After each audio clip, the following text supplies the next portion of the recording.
me despertó el ruido en el sótano. Eran las 3 de la mañana cuando el crujido de la escalera de madera me despertó. Nunca imaginé que las últimas palabras que escucharía de mi nieto serían: «Haz una maleta.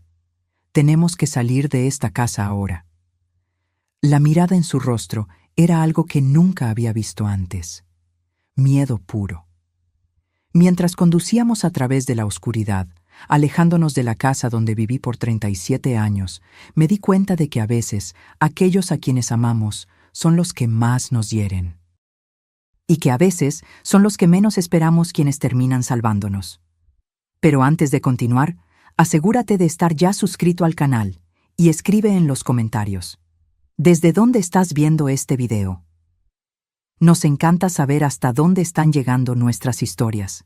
Mi nombre es Elisa Monteiro. Tengo 69 años y esta es la historia de cómo descubrí que tenía algo terrible en mi sótano. Todo comenzó con pequeños síntomas: dolores de cabeza matutinos, náuseas persistentes, mareos al levantarme. Al principio, pensé que era solo la edad. Nuestros cuerpos cambian cuando envejecemos, dijo el doctor Ferreira cuando lo visité después de desmayarme en casa. Me hice exámenes, tomé vitaminas, intenté cambiar mi dieta. Nada ayudaba. Mi hijo Roberto venía a menudo, siempre preocupado, siempre solícito. «Yo me encargo de todo, mamá», decía, y se encargó. Contrató a una señora de la limpieza que venía 2 veces por semana. Hizo pequeñas reparaciones en la casa. Instaló nuevos sistemas de ventilación. Modificó mi habitación para mejorar la circulación del aire. En ese entonces, solo veía a un hijo dedicado. La casa donde vivo fue construida por mi esposo Carlos, ladrillo a ladrillo, en los años 80. Carlos era albañil, un hombre que creía que el trabajo manual era la forma más pura de expresión. Pasó 4 años construyendo nuestra casa, diseñando cada habitación, instalando cada puerta, clavando cada tabla del piso.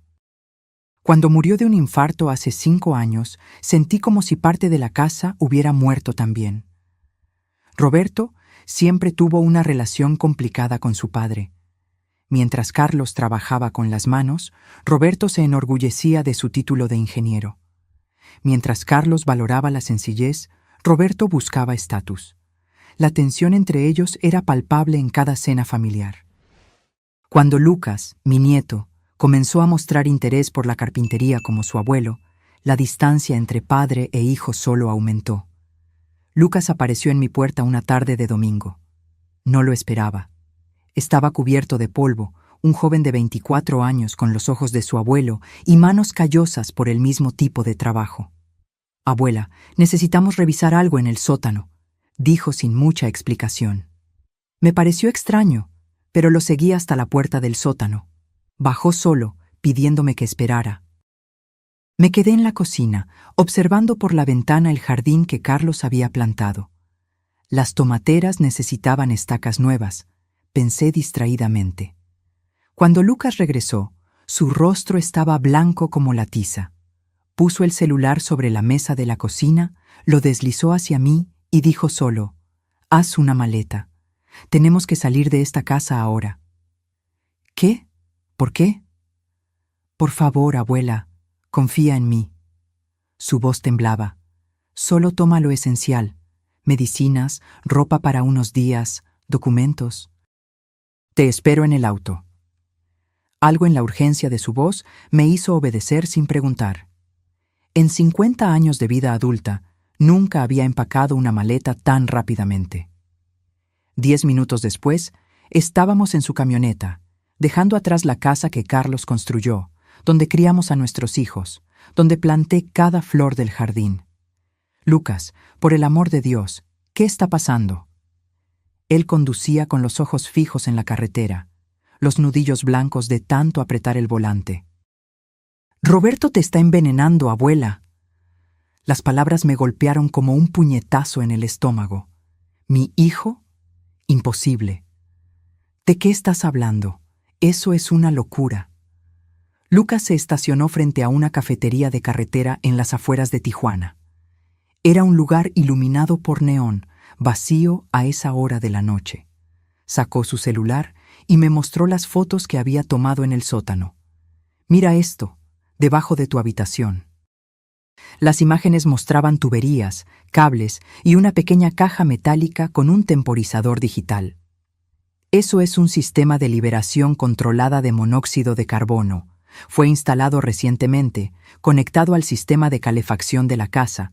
Cuando el calentador se enciende por la noche, esto libera pequeñas cantidades de gas a tu habitación. Mi mente se negaba a procesar lo que decía. ¿Roberto? ¿Mi hijo? ¿Intentando matarme? No puede ser. Debe haber otra explicación. Las modificaciones en tu habitación, las salidas de aire selladas, el detector de monóxido de carbono desactivado, tus síntomas, todo encaja. Mi celular sonó. Era Roberto. Lucas negó con la cabeza. Dejé que sonara hasta que se detuvo. Volvió a sonar casi de inmediato. Debe haberse dado cuenta de que nos fuimos. Miré el celular como si fuera una serpiente a punto de atacar. ¿Por qué? ¿Por qué haría esto? Lucas respiró hondo. Dinero, la casa, el seguro de vida. Roberto está ahogado en deudas. Perdió su empleo hace 6 meses y no le dijo a nadie. Sus palabras parecían venir de muy lejos, como si estuviera hablando bajo el agua. Mi hijo, mi Roberto, el niño que acuné en mis brazos, al que enseñé a caminar, a leer, a ser un hombre de bien, intentando matarme lenta y metódicamente. Mi mundo se desmoronó mientras estaba sentada en esa cafetería barata en Tijuana, con el café intacto enfriándose frente a mí. Esa noche la pasamos en un hotel de carretera en Ensenada. No dormí ni un minuto. Cada vez que cerraba los ojos, veía las imágenes de ese dispositivo bajo mi habitación, contando las horas hasta mi muerte. Veía el rostro de mi hijo, imaginaba sus manos instalando aquello mientras yo dormía en el piso de arriba, confiando en él completamente. Lucas durmió en la butaca de la habitación, negándose a dejarme sola. Por la mañana, cuando el sol comenzaba a filtrarse por las cortinas delgadas, ya estaba al teléfono. Sí, oficial. Tenemos pruebas, fotos, el dispositivo todavía está instalado en la casa. Sí, entiendo. Necesitamos protección. Colgó con expresión frustrada. Quieren más evidencia antes de hacer cualquier cosa. Necesitan ver el dispositivo personalmente. Volvamos entonces, dije, sorprendiéndome a mí misma con la firmeza de mi voz. Es muy peligroso, abuela. Roberto puede estar allí. Es mi casa, la casa que tu abuelo construyó. No voy a dejar que la conviertan en una trampa mortal. Lucas dudó, pero accedió. Horas después, estábamos estacionando a 2 cuadras de mi casa en Monterrey. La patrulla policial nos esperaba como habíamos acordado. «¿Señora Monteiro?», preguntó el policía. «Soy el detective Ruiz. Su nieto me explicó la situación, pero necesito verlo personalmente antes de tomar cualquier medida». Caminamos en silencio hasta mi casa. El auto de Roberto no estaba en la entrada, pero eso no significaba que no estuviera cerca. «¿Tiene llave?», preguntó el detective. «Sí, y mi hija Marcia también». «Seamos rápidos entonces». Lucas abrió la puerta con su llave. La casa estaba en silencio, exactamente como la dejamos la noche anterior. Mi taza de té todavía a medio llenar en la mesa de la cocina. El libro que estaba leyendo aún abierto en el sofá.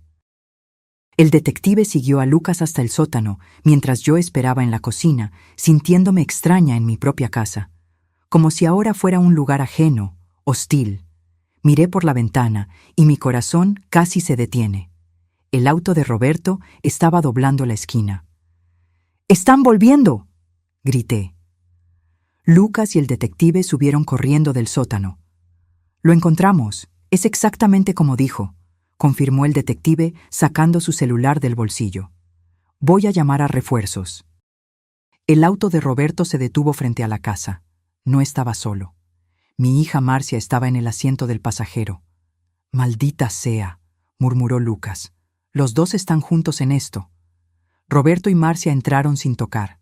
Cuando vieron al detective, se detuvieron abruptamente. «Mamá, ¿Qué está pasando?, preguntó Roberto, su semblante de preocupación demasiado perfecto para ser genuino. Sabemos lo que hiciste, dijo Lucas, posicionándose protectoramente frente a mí. Señor Roberto Monteiro, intervino el detective, encontramos un dispositivo instalado bajo la habitación de su madre, diseñado para liberar monóxido de carbono. ¿Sabe usted algo al respecto? La máscara de preocupación de Roberto vaciló por un instante. Sus ojos se encontraron con los míos, y en ese momento lo supe. Era verdad. Mi propio hijo había planeado mi muerte. Esto es ridículo, intervino Marcia. Lucas siempre ha tenido problemas con nosotros. Está intentando alejarnos de mamá. El dispositivo está ahí abajo, respondió Lucas, con tus huellas dactilares por todas partes, tío Roberto. Instalé un sistema de calefacción más eficiente, dijo Roberto con calma estudiada. Lucas está malinterpretando. ¿Un sistema que libera monóxido de carbono en su habitación?, preguntó el detective. Eso es absurdo, levantó la voz Roberto. Mamá está confundida, ha tenido alucinaciones por la edad, está cada vez más olvidadiza. La calumnia me golpeó como una bofetada. No solo intentaba matarme, sino que ahora intentaba hacerme parecer senil.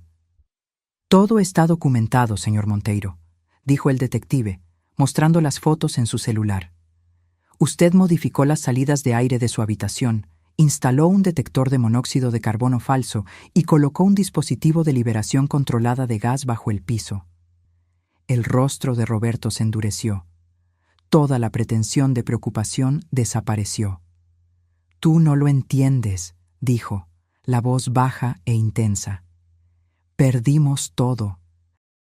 El banco va a quitarnos la casa, la escuela privada de los niños, el tratamiento del marido de Marcia. Necesitábamos el dinero.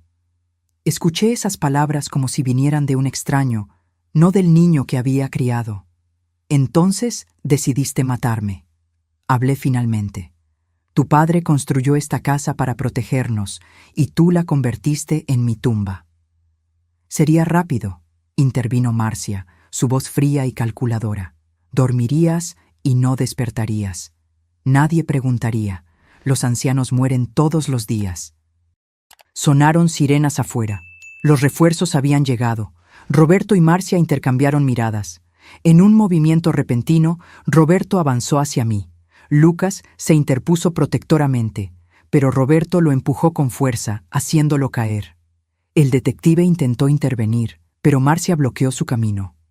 «Mamá, tienes que venir con nosotros, ahora», ordenó Roberto, agarrando mi brazo con fuerza.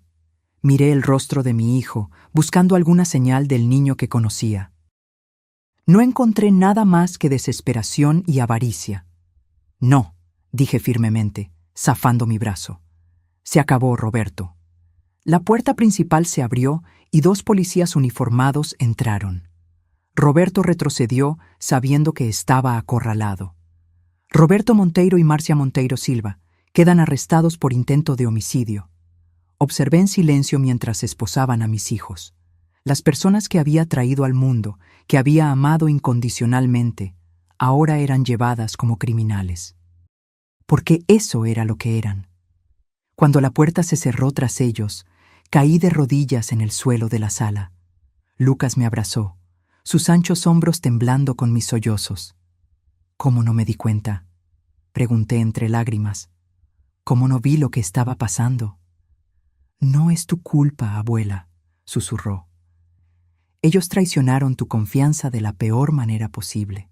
Miré alrededor, a la casa que Carlos había construido con tanto amor en Monterrey. Cada pared, cada clavo, cada tabla había sido puesta por él con cariño, para crear un hogar seguro para su familia. Ahora, ese hogar se había convertido en una trampa mortal, transformado por las manos del propio hijo. Ya no puedo quedarme aquí, hablé en voz baja. Nunca más me sentiré segura en esta casa. Lucas asintió, comprendiendo. Vámonos. Puedes quedarte conmigo hasta que decidamos qué hacer. Salimos juntos, cerrando la puerta de una casa que nunca más sería un hogar. La comisaría olía a café viejo y desinfectante. Me senté en una silla dura frente al detective Ruiz mientras él escribía mi declaración. Lucas estaba a mi lado, su presencia firme el único consuelo en ese lugar frío e impersonal. Entonces, ¿la señora comenzó a sentir estos síntomas hace cuánto tiempo?, preguntó el detective. Alrededor de 3 meses. Al principio eran solo dolores de cabeza matutinos, luego mareos, debilidad, náuseas. ¿Y su hijo Roberto comenzó las reformas en su casa cuándo? Hace unos 4 meses. Dijo que quería mejorar la eficiencia energética de la casa, sellar las salidas de aire viejas, instalar nuevos sistemas de ventilación. El detective tomó notas, su rostro impasible. ¿La señora nunca sospechó? La pregunta me golpeó como una bofetada. Claro que no sospeché. ¿Qué madre sospecharía que su propio hijo está intentando matarla? Roberto siempre fue ambicioso, respondí lentamente. Pero nunca pensé que llegaría a esto. Lucas me tomó la mano. Sus dedos tenían callos en los mismos lugares que los de Carlos. Manos de trabajador. Vamos a necesitar una orden para acceder a sus cuentas bancarias, explicó el detective.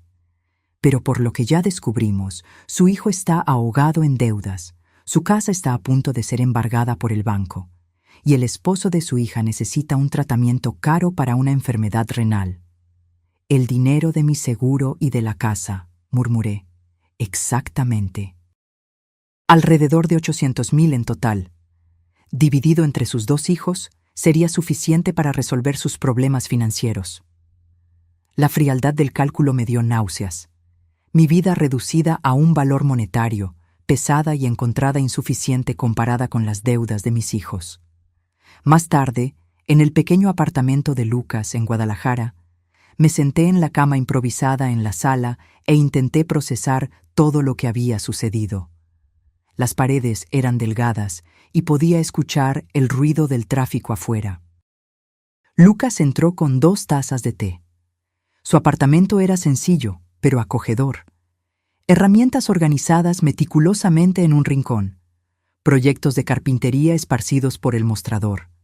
Tantas cosas parecidas a Carlos. ¿Cómo lo descubriste?, pregunté finalmente. Se sentó frente a mí, sosteniendo su taza con ambas manos. He estado sospechando por un tiempo. Cuando empezaste a enfermar, investigué tus síntomas. Todos apuntaban a envenenamiento por monóxido de carbono. Tomó un sorbo de té antes de continuar. Luego, noté las modificaciones en la casa. Las salidas de aire selladas, todas concentradas en tu habitación. El detector de CO que parecía funcionar, pero cuando lo revisé, estaba desactivado por dentro. ¿Por qué no me lo dijiste antes? Necesitaba pruebas. No quería creer que el tío Roberto y la tía Marcia fueran capaces de eso. Un dolor profundo me atravesó el pecho. No solo por lo que mis hijos intentaron hacer, sino por el hecho de que Lucas había cargado con esa carga solo, protegiéndome hasta estar seguro. ¿Qué pasó entre tú y tu padre?, pregunté. Nunca hablan de eso. Lucas se quedó en silencio por un largo momento. Cuando decidí seguir los pasos del abuelo en la carpintería en lugar de ir a la universidad, me cortó. Dijo que estaba tirando mi vida, que estaba desperdiciando mi potencial. Él siempre quiso que fueras como él, comenté. Ingeniero, respetado, exitoso. Pero yo quería ser como el abuelo, construir cosas reales, con mis propias manos, cosas que duran. El silencio cayó sobre nosotros de nuevo. Afuera comenzó a llover, gotas pesadas golpeando contra la ventana. Roberto siempre tuvo una relación complicada con tu padre, hablé en voz baja. Carlos era un hombre sencillo, orgulloso del trabajo que hacía. Roberto quería más: estatus, reconocimiento, dinero. Recuerdo las discusiones, dijo Lucas. El abuelo decía que el carácter de un hombre estaba en el trabajo que hacía, en la forma en que trataba a los demás. Papá decía que eso era filosofía de pobre. Recordé esas discusiones en la mesa. Carlos con sus manos ásperas y rostro quemado por el sol. Roberto con sus trajes caros y desprecio mal disimulado por el trabajo de su padre. Tu abuelo construyó nuestra casa en 4 años, le conté. Después del trabajo, los fines de semana, días festivos. Roberto nunca quiso ayudar. Decía que el trabajo manual era para quien no tenía inteligencia para algo mejor. Y ahora usó esa inteligencia para transformar el trabajo del abuelo en una trampa mortal, dijo Lucas con amargura. La ironía no pasó desapercibida. Roberto, con su educación y conocimiento técnico, había usado esas habilidades no para construir, sino para destruir, para matar a su propia madre.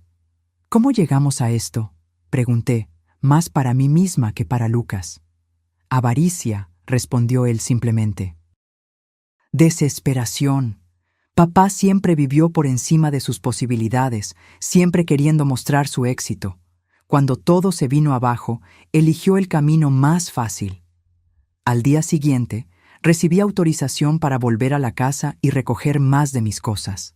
Lucas insistió en acompañarme. La casa se sentía diferente ahora, contaminada.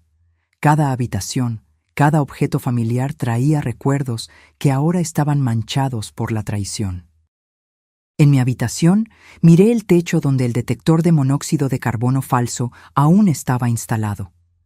Pensé en las noches que pasé allí, durmiendo pacíficamente mientras el gas se filtraba lentamente, envenenándome.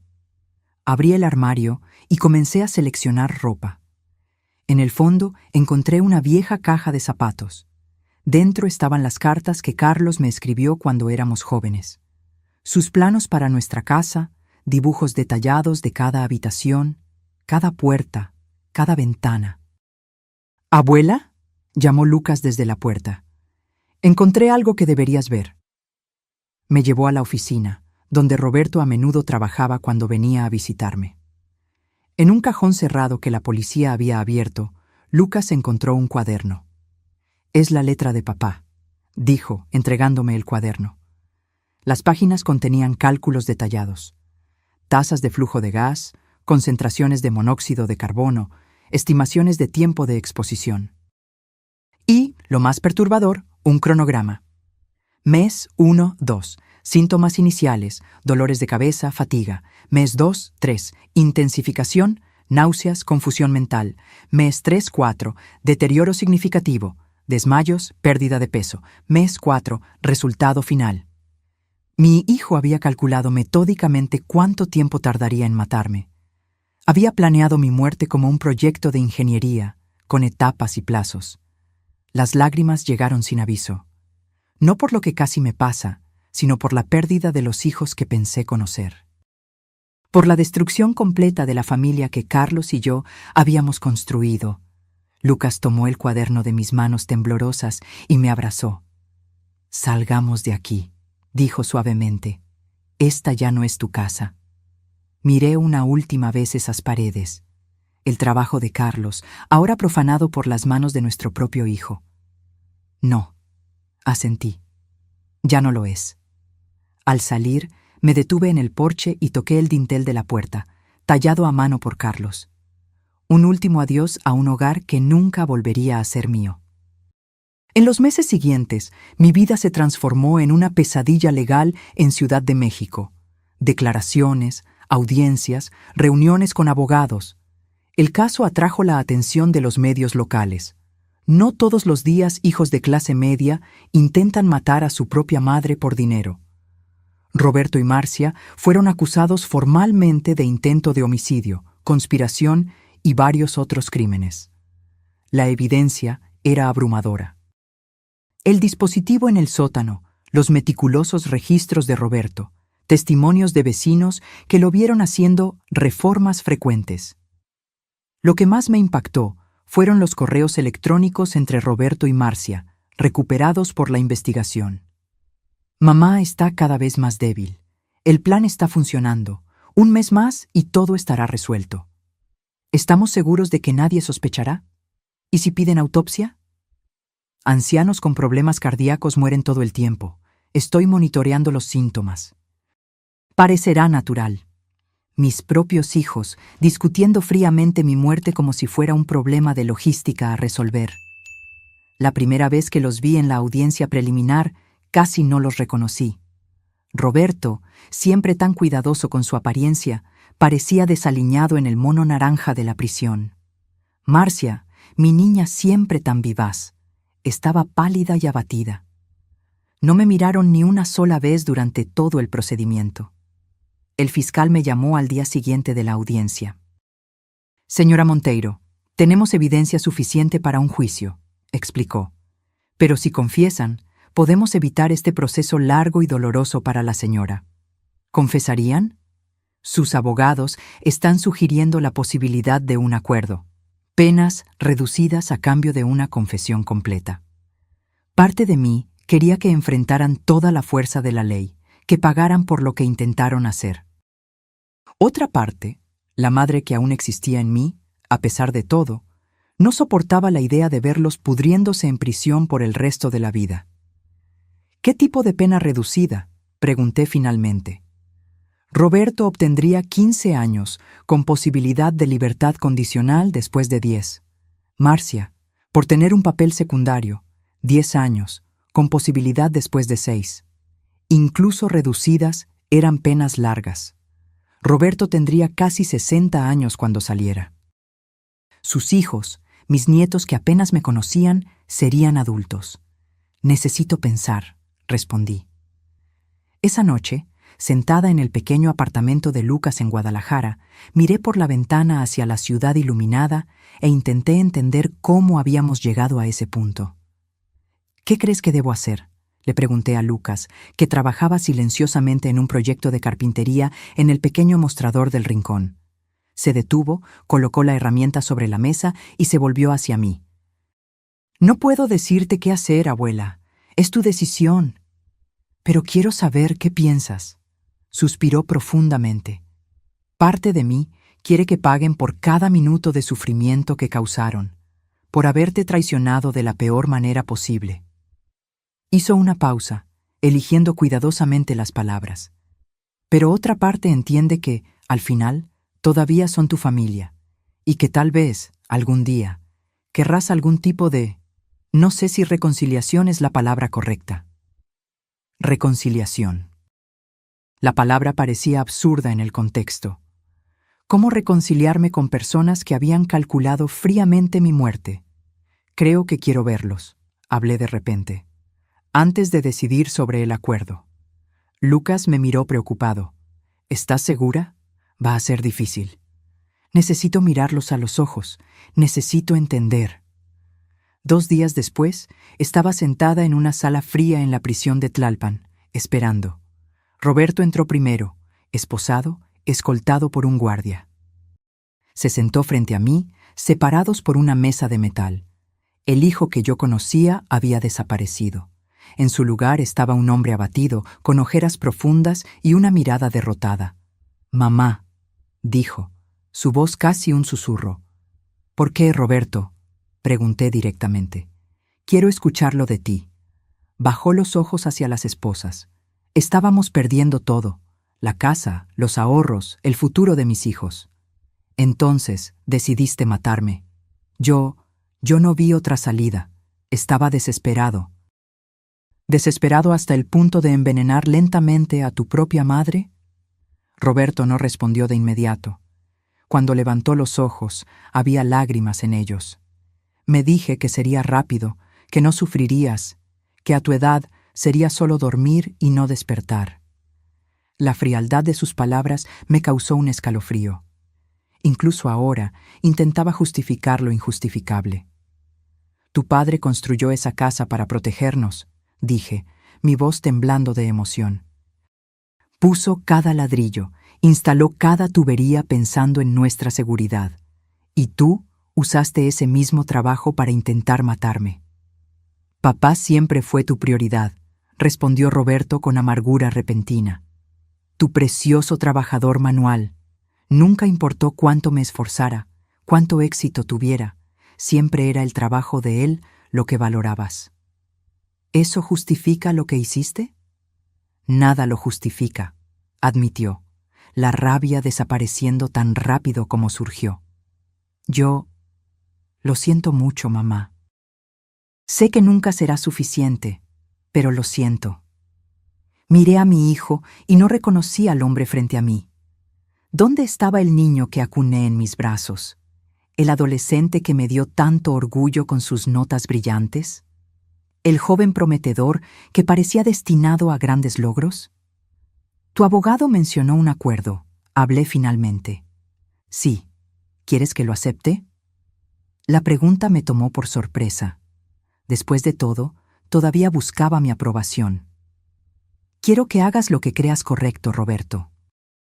Por primera vez en tu vida. Salí de la prisión sintiéndome extrañamente vacía. La conversación con Marcia había sido igualmente difícil. Lloró más, imploró perdón, habló del tratamiento caro de su esposo, de los hijos pequeños que la necesitaban. En el camino de vuelta, sentada en el auto junto a Lucas, me quedé en silencio por kilómetros.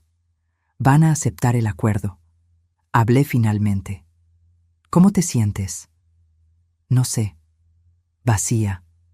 Como si una parte de mí hubiera muerto en esa casa. Lucas conducía con cuidado, sus ojos fijos en la carretera hacia Puebla. El abuelo siempre decía que perdonar no es olvidar. Es solo elegir no dejar que el dolor te consuma. No sé si algún día podré perdonar, Lucas. No sé si quiero perdonar. No tienes que decidir eso ahora, abuela. Algunas heridas tardan tiempo, otras nunca sanan completamente. Pasamos el resto del trayecto en silencio, cada uno perdido en sus propios pensamientos. Yo reflexionaba sobre las elecciones que nos trajeron hasta allí, las pequeñas decisiones, los resentimientos no resueltos, las expectativas no cumplidas que, sumadas a lo largo de décadas, culminaron en esta tragedia familiar. Roberto y Marcia aceptaron el acuerdo la semana siguiente. La confesión formal fue leída en voz alta en el tribunal. Cada palabra era como un cuchillo en mi corazón. La premeditación, el cálculo frío, la paciencia con la que planearon mi muerte. Los acusados confiesan haber instalado deliberadamente un sistema de liberación de monóxido de carbono en la residencia de la víctima, programado para liberar el gas en cantidades crecientes durante el periodo nocturno, con el objetivo de causar la muerte de la víctima de forma que pareciera natural, motivados por el deseo de obtener ganancia financiera a través de herencia y seguro de vida. Sentada en el banco delantero, escuché todo con una calma que me sorprendió. Tal vez estaba en shock, tal vez estaba solo demasiado cansada para sentir algo más que una profunda y dolorosa resignación. El juez aceptó el acuerdo. Roberto fue condenado a 15 años, Marcia a 10. Antes de que fueran llevados, el juez preguntó si me gustaría hacer una declaración. Inicialmente negué con la cabeza. Luego, de repente, me levanté. Sí, señoría. Me gustaría decir algo. Me acerqué al micrófono, mis piernas temblando ligeramente.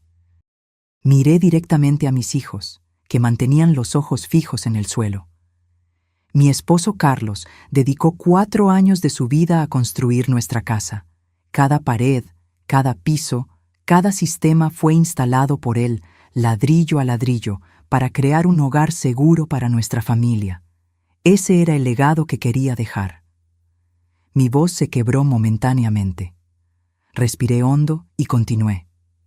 Esa casa albergó a nuestra familia durante casi 4 décadas. Fue donde crié a mis hijos, donde celebramos cumpleaños, navidades, graduaciones, donde lloramos pérdidas y celebramos logros.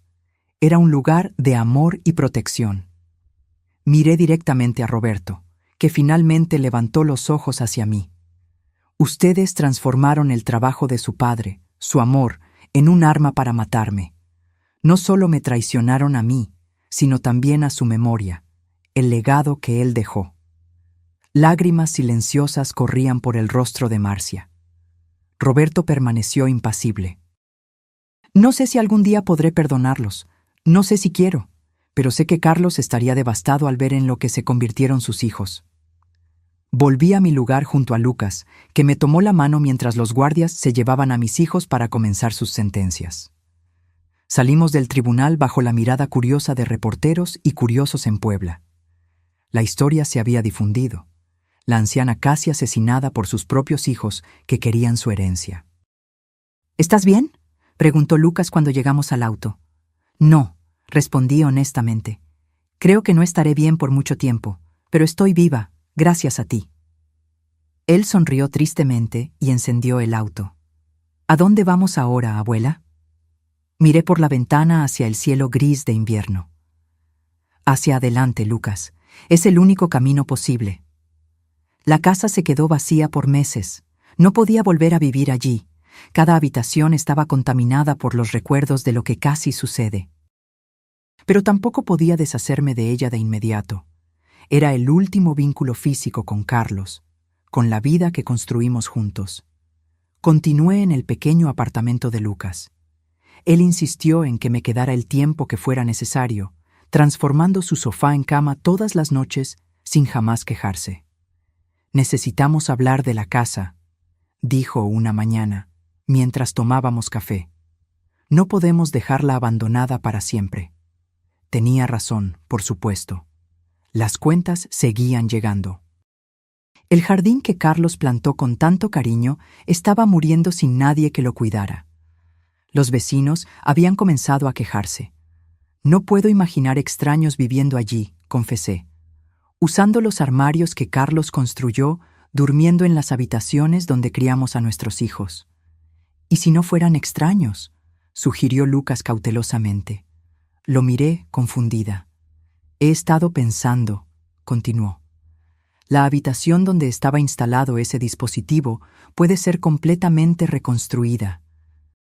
Puedo rehacer el piso, las paredes, todo, hacerla segura de nuevo. ¿Quieres vivir allí?». «No exactamente». Él dudó. «En realidad estaba pensando en nosotros dos. Tú podrías quedarte con la habitación principal, la que era del abuelo. Yo me quedaría con la antigua habitación de invitados». La idea me tomó por sorpresa. Volver a esa casa, incluso con Lucas. «No sé si podría dormir allí de nuevo», admití. «Entiendo. Fue solo una idea». Él sonrió, sin presionar. «De todas formas, necesitamos decidir qué hacer con ella». Esa noche no pude dormir. Me quedé mirando el techo del apartamento de Lucas, pensando en la casa que Carlos construyó en Oaxaca, en la forma en que medía 2 veces antes de cortar, en la precisión con la que alineaba cada pieza, en el orgullo en sus ojos cuando mostraba su trabajo. Recordé a Lucas de niño, siguiendo a su abuelo por la casa, observando cada movimiento, haciendo preguntas interminables que Carlos respondía con paciencia infinita. «Abuelo, ¿por qué estás lijando la madera de nuevo? Ya está lisa». «Porque el buen trabajo exige paciencia, Lucas. La perfección no llega al primer intento». Por la mañana, cuando Lucas se preparaba para ir a trabajar, tomé mi decisión. «Vamos a reformar la casa», anuncié. Se detuvo a mitad de ponerse la chaqueta. «¿Estás segura?». «No para que yo viva allí, al menos no por ahora. Pero no puedo dejar que el trabajo de tu abuelo se pierda, y no quiero que extraños vivan allí». Lucas sonrió, una sonrisa que iluminó su rostro de una manera que no veía desde hacía meses. «Puedo empezar este fin de semana», dijo. «Podemos empezar», corregí. «No seré solo una espectadora esta vez». Comenzamos por la habitación donde el dispositivo había sido instalado. Lucas arrancó todo el piso, revelando el espacio donde Roberto había colocado el mecanismo mortal. Juntos limpiamos todo, quitamos cualquier rastro de lo que había sucedido allí. Trabajábamos los fines de semana y algunas noches después del trabajo de Lucas. Él me enseñó a lijar madera, a medir con precisión, a cortar siguiendo la línea. «El abuelo estaría orgulloso de ti», dijo una noche, observándome aplicar barniz en un nuevo estante. «Tienes manos firmes». Siempre pensé que no tenía talento para esto. Carlos intentó enseñarme, pero yo estaba demasiado ocupada con los niños, con mi trabajo como maestra. Nunca es tarde para aprender. A medida que restaurábamos la casa, también restaurábamos algo en nosotros mismos. El dolor no desapareció. Dudo que algún día desaparezca completamente, pero se transformó en algo más manejable. El trabajo manual tenía un efecto terapéutico que ninguna sesión con psicólogos había logrado proporcionar. Un día, encontramos una caja escondida detrás de una pared falsa en la oficina. Dentro había cuadernos antiguos de Carlos, dibujos detallados de la casa, notas sobre cada etapa de la construcción, incluso un diario donde registraba sus pensamientos. Sentados en el suelo polvoriento, Lucas y yo pasamos horas leyendo esas páginas. La caligrafía cuidadosa de Carlos, los bocetos precisos, las reflexiones sobre lo que significaba construir un hogar para su familia. Hoy terminé la habitación de Roberto, decía una entrada. Él no demuestra interés por lo que hago, pero espero que algún día comprenda que cada clavo, cada tabla, es una expresión de mi amor por él, que esta habitación lo proteja y albergue sus sueños. Las lágrimas llegaron sin aviso. Lucas puso su brazo alrededor de mis hombros y lloramos juntos por primera vez desde que todo sucedió. Lloramos por lo que perdimos, por lo que pudo haber sido, por la traición que desgarró a nuestra familia. Pero también lloramos por alivio, por seguir vivos, por haber encontrado un camino a través de la oscuridad. Después de 3 meses de trabajo constante, la casa estaba irreconocible. La habitación donde Roberto había instalado el dispositivo mortal ahora era una oficina luminosa. Las paredes habían sido pintadas en colores vibrantes, elegidos por Lucas para alejar las sombras, como él decía. Los sistemas de ventilación fueron completamente rehechos, siguiendo los planos originales de Carlos que encontramos en sus cuadernos. Lucas instaló detectores de monóxido de carbono de última generación en todas las habitaciones, probándolos obsesivamente. Un sábado, mientras pintábamos la sala de estar, Lucas hizo una pausa y me miró con seriedad. «Abuela, hay una cosa que he querido contarte». Dejé el pincel a un lado, notando la tensión en su voz. «¿Qué pasó?» «Conocí a alguien. Una diseñadora de interiores que trabaja en un proyecto conmigo. Se llama Elena». Sonreí, genuinamente feliz por él. «Eso es maravilloso, Lucas. Quiere conocerte. De hecho, tuvo una idea para esta casa que le gustaría compartir contigo». Algunos días después, Elena vino a cenar con nosotros al apartamento de Lucas en Oaxaca. Era una mujer de sonrisa fácil y ojos inteligentes, que claramente adoraba a mi nieto. «Señora Monteiro», dijo después de la cena. Lucas me contó la historia de su casa. ¿Lo que pasó allí? Miré a Lucas, que asintió alentadoramente. «Trabajo con espacios traumatizados», continuó Elena. «Lugares donde sucedieron cosas terribles. Creo que los espacios pueden sanarse, al igual que las personas». «¿Y cómo haces eso?», pregunté intrigada. «Transformándolos por completo, dándoles un nuevo propósito, uno que honre lo que sucedió, pero no permita que la tragedia defina el espacio para siempre». Sacó un portafolio de su bolso y lo abrió en la mesa de la cocina. «Estos son algunos de mis proyectos. Una casa donde ocurrió un asesinato, transformada en un centro comunitario. Un apartamento donde una familia entera murió en un incendio. Ahora un estudio de arte para niños en riesgo». Las fotos mostraban espacios luminosos, acogedores, llenos de vida. Nada en ellos sugería las tragedias que habían ocurrido allí. «Lucas mencionó que usted fue maestra», dijo. «Por 35 años, escuela primaria. ¿Y si transformáramos su casa en un espacio educativo en Cancún? Un lugar donde los niños pudieran aprender carpintería, arte, música, un memorial vivo para su esposo, no para lo que sus hijos intentaron hacer». La idea me golpeó con una fuerza inesperada. Carlos siempre había hablado de enseñar carpintería a los niños del barrio cuando se jubilara. Nunca tuvo la oportunidad. El infarto se lo llevó antes. «Una escuela de artes manuales», murmuré. A Carlos le habría encantado eso. Lucas me dijo que su esposo creía en el valor del trabajo bien hecho, en la dignidad del trabajo manual, continuó Elena. «Imagino un espacio que honre ese legado». Miré a Lucas, que observaba a Elena con admiración evidente. «¿Ya sabías esto?», le pregunté. «Hablamos de algunas posibilidades», admitió. Pero la decisión es tuya, abuela. Es tu casa. Es la casa que Carlos construyó, corregí suavemente. Y creo que él aprobaría esta idea. En las semanas siguientes trabajamos con renovada energía. La casa no solo sería restaurada, sería transformada. Elena trajo sus conocimientos de diseño, creando espacios funcionales para talleres, aulas, áreas de convivencia.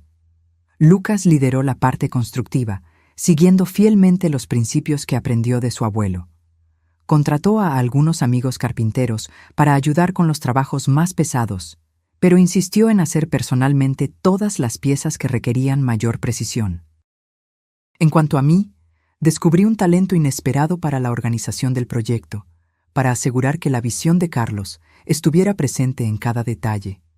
En un día particularmente agotador, me senté en el porche recién construido, observando la puesta de sol. Lucas y Elena trabajaban adentro, sus voces y risas ocasionales llegando hasta mí. Por primera vez en meses, sentí paz, no la ausencia de dolor. Esa todavía estaba allí, probablemente siempre lo estaría. Sino una sensación de que algo bueno podría surgir incluso de las peores traiciones. Que el legado de Carlos no sería el intento de asesinato, sino este nuevo propósito para la casa que él construyó. La Escuela de Artes Manuales, Carlos Monteiro, fue inaugurada 6 meses después en Cancún. Conseguimos financiamiento del ayuntamiento y donaciones de empresas locales. Lucas sería el profesor principal de carpintería. Elena se encargaría de las clases de diseño. Yo, a pesar de estar jubilada, volvería a enseñar, no matemáticas o español como antes, sino a coordinar proyectos integrados que unirían arte y conocimiento práctico. El día de la inauguración miré alrededor a lo que habíamos logrado. La casa estaba irreconocible y, al mismo tiempo, más fiel a la visión original de Carlos que nunca. ¿Qué te parece?, preguntó Lucas, deteniéndose a mi lado mientras observábamos a los niños del barrio explorando curiosamente las nuevas salas. Creo que transformamos un intento de muerte en una celebración de vida, respondí. Y esa es la mayor victoria que podríamos tener. Pasó un año. La escuela prosperaba, con lista de espera para todos los grupos. Lucas y Elena estaban prometidos, planeando una boda sencilla en el jardín que habíamos reconstruido en la parte trasera de la casa. Yo vivía ahora en un pequeño apartamento cerca de la escuela, a pocos minutos a pie. No pude volver a dormir en la casa. Algunos recuerdos son demasiado difíciles de superar, pero pasaba mis días allí, enseñando, coordinando, observando con satisfacción cómo los niños aprendían a crear con sus propias manos. Una mañana de otoño, mientras organizaba materiales para la clase de la tarde, la secretaria de la escuela me buscó con expresión preocupada. «Doña Elisa, hay una carta para usted, del sistema penitenciario». Mi corazón se aceleró. En todo ese tiempo no había tenido ningún contacto con Roberto o Marcia. No respondía a las cartas que intentaron enviar en los primeros meses. Le pedí al abogado que se encargara de cualquier asunto legal que surgiera. Con manos ligeramente temblorosas, abrí el sobre oficial. Era una notificación. Roberto había solicitado una visita. El sistema penitenciario quería saber si yo aceptaría. ¿Algún problema, abuela? Lucas entró en la sala, sus manos aún sucias de aserrín de su última clase. Roberto quiere verme. Lucas se puso tenso de inmediato. No tienes que ir. Lo sé. Después de todo lo que hizo, lo sé, Lucas. Nos quedamos en silencio por un momento. Por la ventana podíamos ver a los niños jugando en el jardín durante el recreo. Creo que tengo que ir, respondí lentamente. No por él, sino por mí. Lucas frunció el ceño preocupado. ¿Quieres que vaya contigo? No. Esto es algo que tengo que hacer sola. Una semana después, estaba sentada en una sala de visitas de la prisión en las afueras de Ciudad Juárez, esperando. Mi corazón latía fuerte y tuve que controlar la respiración para calmarme. La puerta se abrió y Roberto entró, escoltado por un guardia. Parecía más viejo, más delgado, el cabello cortado muy corto. El uniforme de prisión colgaba de su cuerpo como si fuera demasiado grande. Se sentó frente a mí, separados por una mesa de metal. Por un largo momento, ninguno de los dos habló. «Gracias por venir», dijo finalmente, la voz ronca, como si no se usara con frecuencia. «¿Por qué querías verme, Roberto?» Se movió nerviosamente con las esposas. «Me enteré de la escuela. Está en los periódicos locales. La transformación de la casa, lo que hicieron. Es impresionante». No respondí. No había venido hasta allí para escuchar elogios vacíos. «A papá le habría gustado», continuó.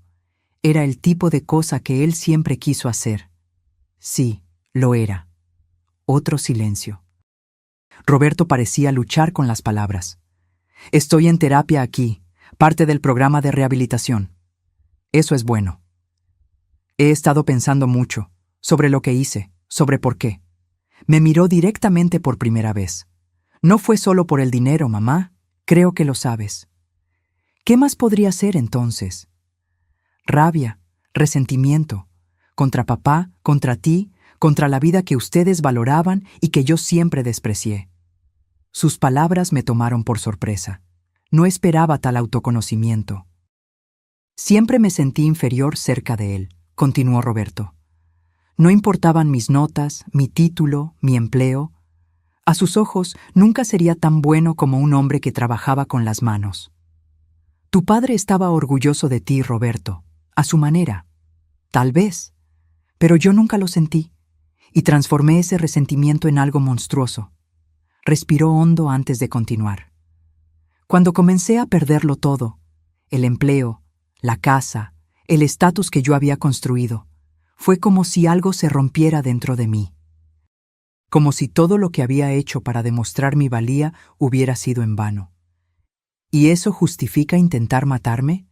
No, nada lo justifica. Su voz tembló. No estoy buscando justificaciones o perdón, mamá. Solo entendimiento. Para mí mismo, tal vez más que para ti. Estudié su rostro, buscando al hijo que había criado. En algún lugar, detrás de esos ojos cansados, había rastros del niño que una vez amé incondicionalmente. ¿Los hijos de Kelly están bien?, pregunté, sorprendiéndonos a ambos con la pregunta. Sí, están con su madre. Ella tiene permiso para verlos una vez al mes. ¿Y Paul, el esposo de Marcia? Falleció el año pasado, complicaciones renales. Otro silencio, más pesado esta vez. ¿Por qué la escuela, mamá? ¿Por qué transformar la casa así? Pensé la respuesta por un momento. Porque no podíamos dejar que lo que tú y Marcia hicieron fuera la última palabra sobre esa casa. Fue construida con amor, para proteger y nutrir. Eso era lo que necesitábamos restaurar. Lucas está involucrado por lo que leí. Sí, es el profesor principal de carpintería. Una sonrisa triste cruzó el rostro de Roberto. Como papá, se convirtió en lo que yo nunca pude ser. Él encontró su propio camino, Roberto, al igual que tú encontraste el tuyo. Roberto bajó la cabeza, derrotado por la simple verdad de mis palabras. Nunca saldré de aquí, ¿verdad? Incluso con la posibilidad de condicional. No lo sé. Eso dependerá de muchas cosas. ¿Crees que algún día podrás perdonarme? La pregunta flotó entre nosotros, pesada, inevitable. Durante mucho tiempo pensé que la respuesta sería un rotundo no, que algunas traiciones son demasiado grandes para ser perdonadas. Pero sentada allí, mirando al hombre roto frente a mí, me di cuenta de una verdad más compleja. El perdón no es algo que yo pueda simplemente decidir dar, Roberto. Es un proceso, un camino. Estoy intentando recorrerlo, no por ti, sino por mí. Él asintió lentamente. Es más de lo que merezco. No se trata de lo que mereces, se trata de lo que yo necesito para seguir viviendo. Nos quedamos en silencio de nuevo, cada uno absorbiendo el peso de esa conversación. Finalmente me levanté. Tengo que irme. Tengo una clase que dar esta tarde. Roberto también se levantó, torpemente debido a las esposas. Gracias por venir, mamá. Yo no lo esperaba. Yo tampoco, admití. Me di la vuelta para salir, luego me detuve en la puerta. Carlos solía decir que construir algo es fácil comparado con arreglar lo que se ha roto, pero que el arreglo, cuando está bien hecho, a menudo hace que la pieza sea más fuerte de lo que era antes. Roberto no respondió, pero vi en sus ojos que había entendido. No era una promesa de reconciliación, solo el reconocimiento de una posibilidad distante. Salí de la prisión sintiéndome extrañamente ligera, como si un peso que no sabía que estaba cargando finalmente estuviera comenzando a aliviarse. No completamente eliminado. Dudo que algún día lo sea, pero hecho más soportable. En el camino de vuelta a la escuela en Cancún, me detuve en el cementerio donde Carlos estaba enterrado. No era un desvío planeado, pero sentí la necesidad de estar allí después del encuentro con Roberto. La tumba era sencilla, como Carlos habría querido. Una piedra de granito con su nombre, fechas y la inscripción que yo había elegido. Construyó con amor, vivió con integridad. Estarías orgulloso de la escuela, Carlos. Hablé en voz alta, sentándome en el banco cercano. Niños aprendiendo a trabajar con las manos, a crear cosas bellas y útiles. Exactamente como siempre quisiste. El viento agitó suavemente las flores que había traído la semana anterior. No sé si algún día entenderé completamente lo que pasó con nuestros hijos, lo que los llevó a hacer lo que hicieron. Tal vez algunas cosas no están hechas para ser entendidas, solo aceptadas. Una hoja cayó lentamente, posándose sobre la lápida. Pero estamos reconstruyendo, Carlos. No lo mismo que teníamos antes. Eso se fue para siempre. Algo nuevo. Algo que tal vez sea incluso más significativo. Volví a la escuela a tiempo para mi clase de la tarde. Un grupo de niños me esperaba, ansiosos por el proyecto del día. Pequeñas cajas de madera para guardar tesoros, como Carlos me había enseñado a hacer décadas atrás. Mientras explicaba cada paso, mostrando cómo medir 2 veces antes de cortar, cómo lijar con paciencia, cómo encajar las piezas con precisión, sentí una presencia familiar a mi lado. No de forma sobrenatural, sino en los recuerdos vivos que llenaban ese espacio. Carlos estaría allí, lo sabía, en las manos torpes pero entusiastas de los niños, en el olor a madera recién cortada, en el sonido de herramientas sobre el mostrador, y de alguna manera esa certeza era suficiente. El autobús escolar se detuvo frente a la escuela una mañana de primavera, 2 años después de la inauguración. 30 niños bajaron, guiados por maestras sonrientes. Una excursión de una escuela pública del otro lado de Playa del Carmen. Lucas los recibió en el portón, ya usando su delantal de trabajo. «Bienvenidos a la Escuela de Artes Manuales Carlos Monteiro», dijo, su sonrisa contagiando a los niños. «Hoy van a aprender a construir algo con sus propias manos». Observé desde la ventana de mi oficina mientras él conducía al grupo al cobertizo de carpintería en la parte trasera. Elena se unió a ellos, cargando cajas de materiales coloridos. Nuestra pequeña escuela había crecido más allá de las expectativas. Lo que comenzó como un proyecto de sanación personal se convirtió en un centro educativo reconocido en la ciudad. Ofrecíamos clases gratuitas para escuelas públicas y becas para niños de familias de bajos recursos. El financiamiento venía de donaciones, asociaciones con empresas locales y de las mensualidades de los grupos regulares. La casa que Carlos construyó, que casi se convirtió en mi tumba, ahora era un lugar de creación y aprendizaje. Volví mi atención a los papeles en mi escritorio. Una carta de la prisión. Marcia sería liberada en condicional el próximo mes. Su abogado preguntaba si yo tendría objeciones. No las tenía. Después de la visita a Roberto, algo había cambiado en mí. No un perdón completo, tal vez, sino una forma de aceptación. El teléfono sonó, interrumpiendo mis pensamientos. «Doña Elisa, hay un hombre aquí en la recepción que quiere hablar con usted. Dice que es de la prensa». Suspiré. Desde que nuestra escuela ganó un premio estatal de educación alternativa, los periodistas aparecían con frecuencia. «Lo recibiré», respondí.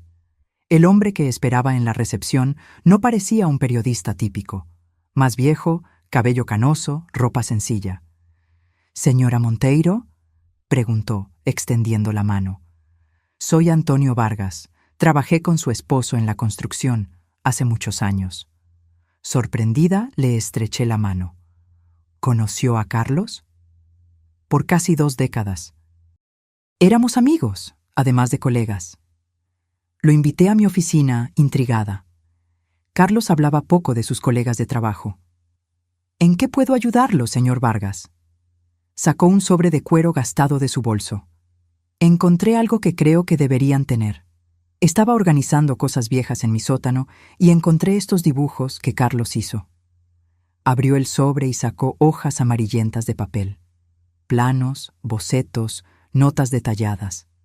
Esto es el proyecto original para una escuela de carpintería que él quería construir cuando se jubilara, completó Vargas. Carlos hablaba mucho de eso. Era su sueño. Mis manos temblaron al tocar los papeles. La caligrafía familiar, los dibujos precisos, fechados en 1998, casi 20 años antes de su muerte. «Nunca me mostró estos planos», murmuré. Carlos era reservado sobre sus sueños. Decía que no quería crear expectativas hasta estar seguro de que podría realizarlos. Estudié los dibujos. El proyecto era sorprendentemente similar al que habíamos implementado, aunque lo habíamos hecho todo sin conocer estos planos. «¿Cómo supo de nuestra escuela?», pregunté. Vi el reportaje en el periódico. Reconocí la casa de inmediato. Carlos mostró fotos de ella tantas veces, orgulloso de cada detalle. «¿Y usted guardó estos dibujos todo este tiempo?». Carlos me dio copias para opinión profesional. Luego, bueno, la vida pasa. Nos distanciamos, como sucede a veces. Cuando supe de su muerte, ya había pasado casi 1 año. Hizo una pausa, mirando por la ventana a los niños que ahora jugaban en el jardín. Cuando vi lo que hicieron con la casa, transformándola exactamente en el tipo de escuela que él soñaba construir, parece que, de alguna manera, su sueño encontró un camino para realizarse. Llamé a Lucas, que vino rápidamente del cobertizo, aún con aserrín en el cabello. «Lucas, él es Antonio Vargas, un amigo de tu abuelo. Trajo algo que necesitas ver». Cuando Lucas vio los dibujos, sus ojos se llenaron de lágrimas. Pasó los dedos por las líneas dibujadas por Carlos, como si pudiera conectarse con su abuelo a través de ese toque. «Esto es increíble», susurró. «Es casi exactamente lo que construimos». «Sin que nunca hubiéramos visto estos planos», completó Lucas, admirado. «Es como si de alguna manera, como si él los estuviera guiando», sugirió Vargas con una sonrisa amable. No era una explicación sobrenatural lo que buscaba, pero la coincidencia era demasiado poderosa para ser ignorada. De alguna manera, sin conocer los planos de Carlos, habíamos construido su sueño. ¿Hablaba mucho de este proyecto?, le pregunté a Vargas. Constantemente. Era su gran ambición para la jubilación. Un lugar donde los niños pudieran aprender habilidades prácticas que no se enseñan en las escuelas comunes, donde pudieran descubrir el valor de crear algo con sus propias manos. Lucas pasó los dibujos a Elena, que se había unido a nosotros, atraída por el murmullo. «Esto es extraordinario», comentó estudiando los dibujos. «Las salas están dispuestas casi exactamente como diseñamos, sin haber visto esto nunca». Vargas se quedó a almorzar. Compartió historias sobre Carlos que yo nunca había oído. Aventuras en obras, proyectos desafiantes, momentos de camaradería. «Carlos hablaba mucho de usted y de los niños», mencionó mientras tomábamos café después de la comida. Estaba tan orgulloso cuando Roberto entró a la Facultad de Ingeniería. Intercambié una mirada con Lucas. El nombre de Roberto rara vez se mencionaba en la escuela. Tenía grandes esperanzas para Roberto, continué, cautelosa. Quería que siguiera sus propios sueños, incluso si eran diferentes a los de él. Sí, lo mencionó varias veces. Decía que, en el fondo, la ingeniería y la carpintería no eran tan diferentes. Ambas eran formas de construir, de crear. Esas palabras se quedaron conmigo después de que Vargas se despidió, prometiendo volver para una visita más larga, tal vez incluso ofrecer un taller especial para los alumnos. Esa noche, sentada en el balcón de mi apartamento en Playa del Carmen, reflexioné sobre el pasado y el presente que estábamos construyendo. Los dibujos de Carlos, ahora enmarcados y colgados en mi oficina de la escuela, parecían un vínculo tangible entre lo que se perdió y lo que se había recuperado. Una semana después de la visita de Vargas, recibí una llamada telefónica inesperada. «Señora Monteiro, le llamamos del hospital penitenciario. Su hijo Roberto sufrió un ataque cardíaco. Está estable ahora, pero pidió hablar con usted». Mi corazón se disparó. A pesar de todo lo que había sucedido, la idea de Roberto enfermo, solo en una cama de hospital de prisión, despertó en mí un instinto maternal que pensé que había muerto. «Dígale que iré mañana», respondí después de un breve silencio. Lucas insistió en acompañarme hasta el hospital en las afueras de Ciudad Juárez, aunque accedió a esperar afuera. La seguridad era rigurosa. Pases por detectores de metal, cacheo, escolta hasta el ala médica. Roberto estaba pálido, conectado a monitores cardíacos. Parecía envejecido más allá de sus años, el cabello ahora más canoso que oscuro. Abrió los ojos cuando entré, una expresión de sorpresa y alivio cruzando su rostro. «Mamá, ¿viniste?» «Claro que vine», respondí, sentándome en la silla junto a la cama. «¿Cómo te sientes?» «Como alguien que casi muere. Irónicamente apropiado, ¿no crees?» Incluso enfermo, su tendencia al sarcasmo persistía. «¿Qué dijeron los médicos?» «Obstrucción coronaria, hereditaria probablemente, como papá». La mención a Carlos flotó entre nosotros, cargada de significados no expresados. «¿Pueden tratarlo?», pregunté. «Ya lo hicieron. Angioplastia. Tengo stents ahora». Hizo una pausa. «El médico dijo que tuve suerte. Si hubiera pasado durante la noche, probablemente no habría sobrevivido». La fragilidad de la vida humana nunca me pareció tan evidente como en ese momento. Roberto, que había planeado tan metódicamente mi muerte, casi pierde su propia vida por el mismo mal que se llevó a su padre. «Vi en los periódicos lo de la escuela», comentó después de un largo silencio. «Parece impresionante». «Es un buen lugar», respondí simplemente. «Estamos haciendo un buen trabajo allí. Lucas está involucrado, por lo que leí». «Sí, es el profesor principal de carpintería». Roberto miró al techo, evitando mi mirada. «Papá lo habría aprobado. Él siempre quiso hacer algo así». «Lo sabemos. Un amigo suyo apareció recientemente con los dibujos originales que Carlos había hecho para una escuela de carpintería. Sorprendentemente similar a lo que creamos, sin haber visto nunca los planos». Roberto giró su rostro hacia mí, genuinamente sorprendido. Nunca me habló de eso. «Había muchas cosas que ustedes no compartían».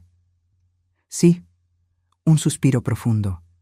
«Tantas cosas no dichas, tantas oportunidades perdidas». Nos quedamos en silencio de nuevo. El monitor cardíaco marcaba latidos regulares, un recordatorio constante de la fragilidad de la vida que había estado dispuesto a quitar. «El ataque cardíaco me hizo pensar», dijo finalmente, «sobre papá, sobre ti, sobre lo que hice». «¿Y qué pensaste?»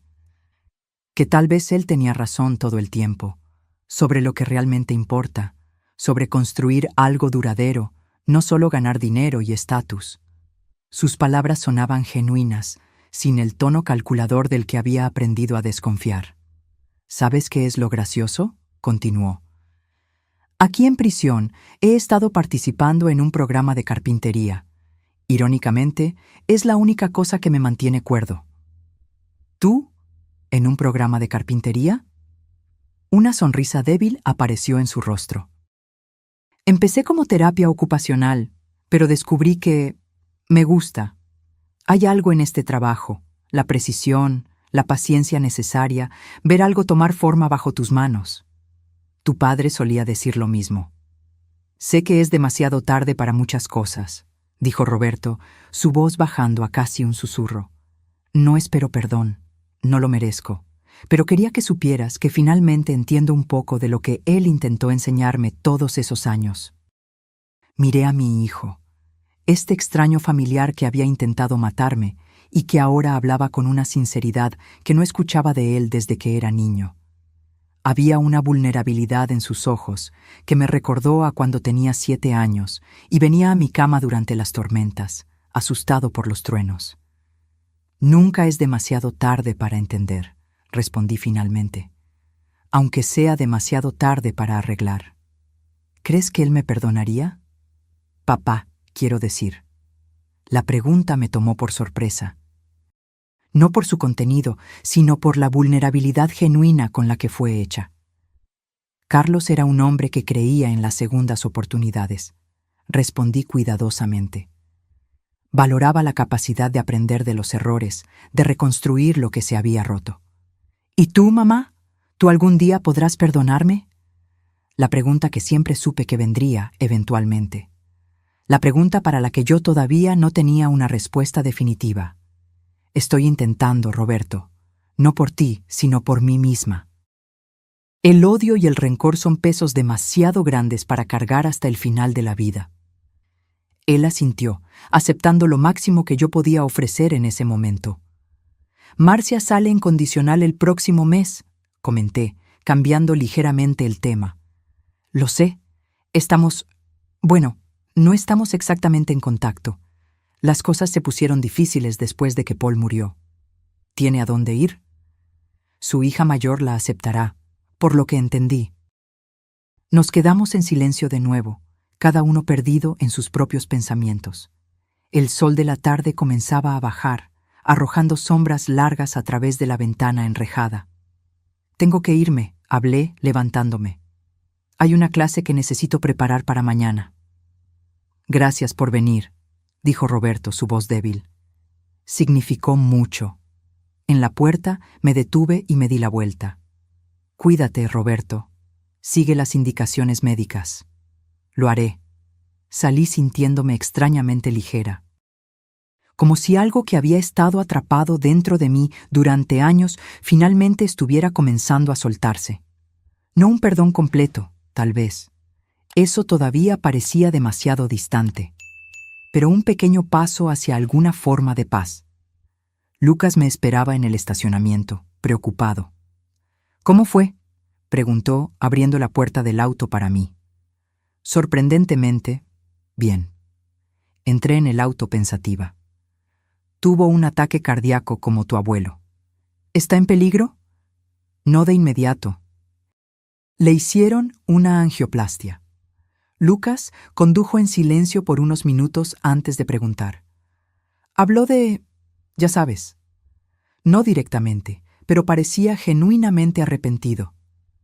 ¿Le crees? Miré por la ventana hacia la ciudad que pasaba, reflexionando. Creo que sí, lo que no significa que confío en él, o que algún día volveré a confiar. Lucas asintió, comprendiendo la complejidad de lo que yo estaba sintiendo. Mencionó que está participando en un programa de carpintería en la prisión, comenté, casi riendo de la ironía. Dijo que es lo único que lo mantiene cuerdo. Lucas me miró sorprendido. Luego volvió sus ojos a la carretera. El abuelo se estaría riendo de eso, dijo finalmente. O tal vez no, respondí.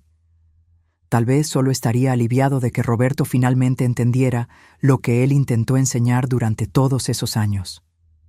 El tiempo pasó, las estaciones cambiaron. La escuela prosperaba, creciendo más allá del espacio de la casa original. Adquirimos el terreno vecino, y Lucas lideró la construcción de un nuevo cobertizo para talleres avanzados. Elena y Lucas se casaron en una ceremonia sencilla en el jardín de la escuela en Cancún, rodeados de amigos, alumnos y sus familias. Los observé intercambiar votos bajo el gran roble que Carlos había plantado cuando compramos la casa. Prometo construir nuestro futuro con el mismo cuidado y dedicación que aprendí de mi abuelo, dijo Lucas, su voz fuerte y clara, midiendo 2 veces, cortando una y asegurando que cada pieza encaje perfectamente. Elena, radiante en un vestido sencillo que ella misma había creado, respondió: «Y yo prometo traer color y diseño a nuestra vida juntos, transformando el espacio que construiremos en un verdadero hogar». Sentada en la primera fila, sequé lágrimas silenciosas. Carlos debería estar allí, pensé. Debería ver al hombre en que se convirtió su nieto, la escuela que su sueño inspiró, la vida que continuaba floreciendo a pesar de todo. Después de la ceremonia, durante la pequeña recepción, noté una figura dudosa en la entrada del jardín. Marcia, más delgada y con el cabello completamente canoso, miraba incierta la celebración. Me acerqué a ella, sorprendiéndome a mí misma por la falta de amargura que sentía. «Viniste», dije simplemente. «No sabía si sería bienvenida», respondió nerviosa. «Puedo irme si lo prefieres». «¿Lucas te invitó?» «Sí, envió una invitación a mi dirección. Me sorprendió. Miré a mi nieto que bailaba con Elena en el centro del jardín. Él había mencionado que estaba pensando en invitar a Marcia, pero no confirmó su decisión. Otro ejemplo de la generosidad de espíritu que había heredado de Carlos. «Eres bienvenida aquí hoy», hablé finalmente. «Este es un día de celebración, no de rencores». Marcia parecía frágil en su vestido sencillo, sus manos arrugadas sosteniendo firmemente un pequeño bolso. La prisión había dejado marcas profundas en ella. «La escuela es increíble», comentó mirando alrededor. «Leí sobre ella en los periódicos. Están haciendo un trabajo maravilloso». «Gracias». Nos quedamos una al lado de la otra observando la celebración. No había necesidad de palabras. ¿Qué podríamos posiblemente decirnos la una a la otra después de todo lo que había pasado? Lucas notó la presencia de Marcia y se acercó a nosotros, Elena a su lado. «Tía Marcia», dijo, extendiendo la mano. «Gracias por venir». «Felicidades», respondió ella, estrechando su mano y luego la de Elena. «Hacen una pareja hermosa». «¿Conociste nuestra escuela?», preguntó Elena con la amabilidad que la caracterizaba. «Solo lo que leí en los periódicos». «Te la mostraré después de la recepción», ofreció Lucas, sorprendiéndome de nuevo. «Si tienes tiempo». Me encantaría», respondió Marcia, visiblemente emocionada. Me alejé, dejándolos conversando. Necesitaba un momento a solas para procesar lo que estaba sucediendo. Encontré un banco tranquilo bajo un árbol y me senté, observando la celebración desde lejos. Alguien se acercó. Antonio Vargas, el antiguo amigo de Carlos, ahora un visitante frecuente de la escuela y ocasionalmente un instructor invitado. «¿Puedo unirme a usted?», preguntó. «Claro». Se sentó, una copa de champán en la mano. «Una hermosa pareja», comentó, observando a Lucas y Elena que ahora conversaban animadamente con un grupo de amigos. «Carlos estaría orgulloso». «Sí, lo estaría». «¿Esa es su hija?», preguntó, notando a Marcia que permanecía apartada, claramente incómoda. «Sí». No ofrecí más explicaciones, y Vargas fue lo suficientemente sensible como para no preguntar.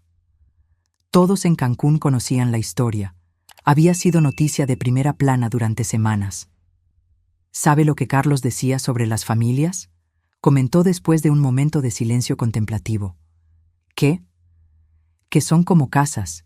Tienes que construirlas con una base sólida, pero incluso las mejores estructuras a veces desarrollan grietas. Lo importante no es evitar las grietas, eso es imposible, sino saber cómo repararlas cuando aparecen». Lo miré, sorprendida por la perspicacia de la observación. ¿Carlos decía eso? Muchas veces, especialmente cuando enfrentaba dificultades con sus hijos. Desvié la mirada hacia Marcia de nuevo. Ahora estaba conversando con una de las maestras de la escuela, todavía visiblemente tensa, pero haciendo un esfuerzo. «Algunas grietas son demasiado grandes para ser reparadas», comenté. «Tal vez».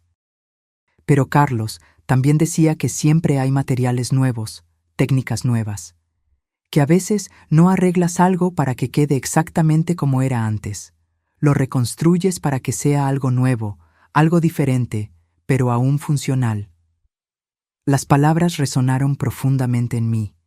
No se trataba de restaurar lo que se había perdido, esa familia que existía antes de la traición. Se trataba de construir algo nuevo a partir de los escombros, algo que reconociera el pasado sin ser definido por él. Algunos meses después de la boda, Elena anunció que estaba embarazada. La noticia trajo una alegría que no creía posible sentir de nuevo. Un nuevo comienzo, una nueva generación libre del peso del pasado. ¿Será niño o niña?, pregunté durante una cena en mi apartamento. No queremos saber todavía, respondió Lucas, sosteniendo la mano de Elena. Preferimos la sorpresa. ¿Ya pensaron en nombres?, pregunté. Elena y Lucas intercambiaron miradas cómplices. Si es niña, estamos pensando en Elisa, respondió Elena, sonriéndome. Las lágrimas vinieron de inmediato, imposibles de contener. ¿Y si es niño?, pregunté cuando recuperé la voz. Carlos, respondió Lucas simplemente. Esa noche, después de que se fueron, me quedé sentada en mi apartamento, pensando en círculos y renacimientos, en cómo la vida continúa, incluso después de las peores traiciones, en cómo el amor persiste, encontrando nuevos canales cuando los antiguos están bloqueados. Tomé el teléfono e hice una llamada que había pospuesto por meses. Centro de detención. ¿En qué puedo ayudar? Me gustaría agendar una visita a Roberto Monteiro, por favor. A la semana siguiente, me senté de nuevo en la sala de visitas de la prisión en Ciudad Juárez. Roberto parecía mejor que en mi última visita. Había recuperado algo de peso y su color estaba más saludable. Mamá, no esperaba verte tan pronto. Tengo noticias, respondí, directa al grano. Lucas y Elena están esperando un bebé. Su rostro se iluminó genuinamente. Eso es maravilloso. ¿Cuándo? Primavera del próximo año. Principios de abril, probablemente. Un bebé, repitió, como si saboreara la palabra. Técnicamente seré un abuelo. No corregí la vacilación. Legalmente, él todavía era el padre de Lucas, a pesar de todo. Biológicamente, sería abuelo del niño. Pero qué papel realmente tendría en la vida de este nuevo ser era una cuestión mucho más compleja. Si es niño, lo llamarán Carlos, le conté.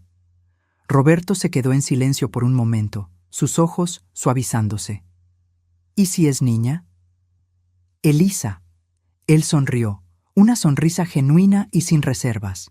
Nombres perfectos. Conversamos por casi una hora. Por primera vez en años, hablamos no sobre el pasado, sobre lo que se había perdido o destruido, sino sobre el futuro, sobre posibilidades, sobre esperanza. Cuando me levanté para irme, Roberto dijo, «Mamá, sé que no tengo derecho a pedir esto, pero ¿crees que algún día podré conocer a mi nieto o nieta, aunque sea solo a través de fotos?»